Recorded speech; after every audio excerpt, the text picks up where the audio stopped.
உங்கள் ஆரோக்கியம் எங்கள் லட்சியம். ஆச்சி மசாலா வழங்கும் மணிச் செய்திகள். இணைந்து வழங்குபவர்கள் அரசன் சோப். ரொம்ப ரொம்ப நல்ல சோப்.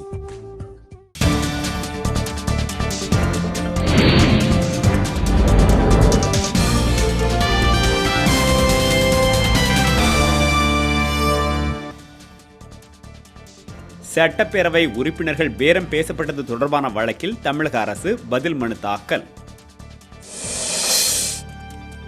தருமபுரியில் புதிய பல்கலைக்கழகம் அமைக்க வேண்டும் என அன்புமணி ராமதாஸ் வலியுறுத்தல்.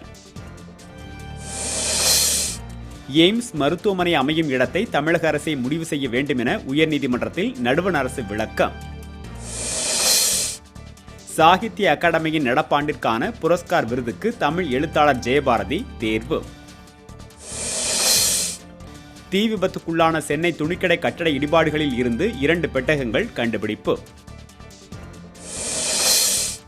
விவசாயிகளின் பிரச்சினைக்கு வங்கி கடன் தள்ளுபடி இறுதி தீர்வாகாது என வெங்கையா நாயுடு விளக்கம்.